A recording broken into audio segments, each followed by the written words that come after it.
As an African-American woman myself, this is sort of near and dear to my heart. I have and have had family members with prostate cancer. It's really important to remember that prostate cancer develops more in African-American men and in Caribbean men of African ancestry, more than men of any other race. First of all, men have prostates, women do not. It's a question every now and then I get, and it's a reasonable question. So this is really primarily for men. But symptoms of prostate cancer can be a little bit tricky because, if you're saying, well, how would I know I have prostate cancer? Well, the truth of the matter is you may or may not know. In fact, a lot of men with prostate cancer don't actually have symptoms at all. Now, there are some symptoms that you might have. That includes the need to urinate frequently, especially at night. Sometimes men have difficulty starting urination or holding back urine. Sometimes men experience what we call an interrupted flow or an interrupted stream. The stream sort of starts and stops when they're urinating. Other particular symptoms that may happen in men with prostate cancer, painful or burning urination, sometimes blood in the urine. But remember, you don't really have to have any of those symptoms at all. You might not feel any symptoms. Some men get ejaculation symptoms or ejaculatory problems, either difficulty achieving or maintaining an erection or painful ejaculation, blood in the semen, or decreased volume of ejaculation, etc. When prostate cancer becomes more advanced, men may have what we call more systemic symptoms, back pain, leg pain, stiffness in the lower back, etc. But that's again typically is when men have advanced symptoms. I think one of the most important things to remember here is that as a man who has prostate cancer, you may not know that you have it at all because you might not have symptoms. So that's why it's really important to have regular checkups with your doctor so that you can be screened and sort of go over your risk factors. Risk factors are really important when it comes to prostate cancer, just like many other cancers, okay? So first of all, one risk factor is age, okay? It's very uncommon for men to have prostate cancer under the age of 40.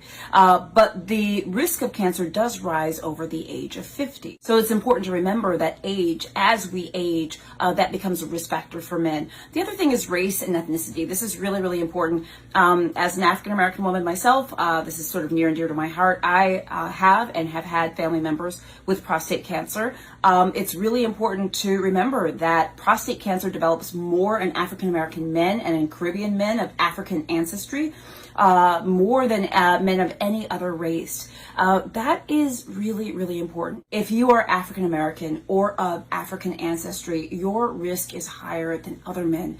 That is really important. You need to make sure you are talking to your doctor, that you are getting screened. Another big factor really that should be at the top of the list is family history. Family history is key. It's clutch with prostate cancer and so many other cancers. If you have a family history of prostate cancer, well, you need to make sure that you are screened. Your doctor needs to understand your family history. Also, if you have a family history of certain cancers, make sure your doctor knows that too. It doesn't necessarily have to be prostate cancer. So please keep that in mind, that genetic factors can and often do play a role. There are other factors that may play a role with prostate cancer, such as diet, obesity, smoking, etc. There's a lot that we have still yet to learn about some of these other factors. Well, the most important thing is that you're staying on top of your checkups, that you're seeing your doctor regularly, that you're sharing your medical history, your family history, any symptoms that you may be having with your doctor, and talking about those screening tests that you should be getting. Remember that one of the screening tests that we do for prostate cancer is the PSA. It's a blood test, so it's simple enough.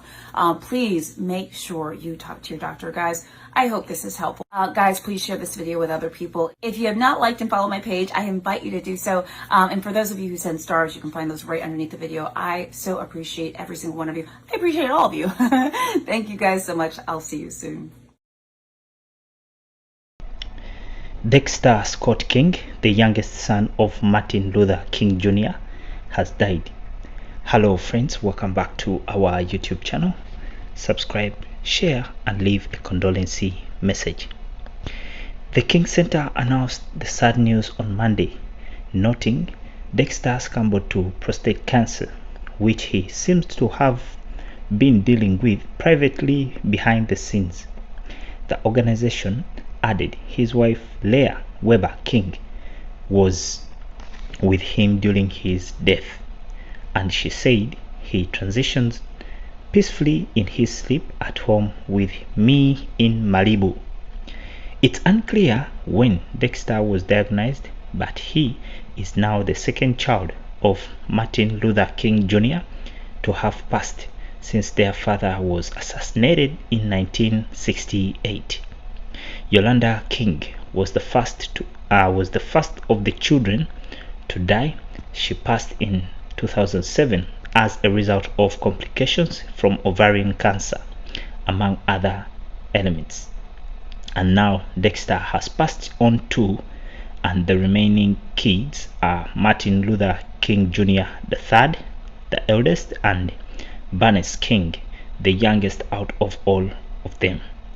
Dexter continued his father's legacy in fighting for civil rights into the 21st century, but he was notable for confronting James R. Ray, the man convicted and imprisoned for actually assassinating Dr. King, and asking him point blank if he did it, only to receive a no. At this time, Dexter Scott said he actually believed James and floated conspiracy theories about who really orchestrated his father's murder, suggesting the federal government was involved. Dexter also portrayed his dad in 2002 TV movie The Rosa Parks Story. It goes without saying his resemblance to Dr. King was something that was always talked about. So sad and heartbreaking. Rest in peace, Dexter Scott King Jr. Thank you guys for watching. Subscribe to our channel for more updates. Right now we sign out.